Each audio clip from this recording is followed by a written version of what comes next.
Con gái đang ốm, ăn gà rán cho mau khỏe. Đùi gà bao tử hả mẹ? Con gái ba ốm hả? Ăn gà phải chấm mới ngon. Món gì đấy ba ơi? Maializone. Hả? Đùi gà bao tử, Maializone, Sung lấy thêm ít đồ nữa nhỉ? Trong tủ có đùi gà to quá đi này.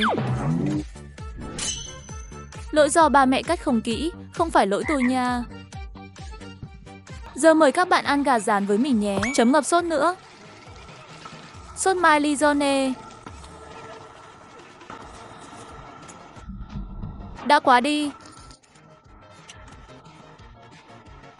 Có bạn nào ở đây cũng thích ăn gà rán giống mình điểm danh nào? Ngon mê ly luôn các bạn ơi.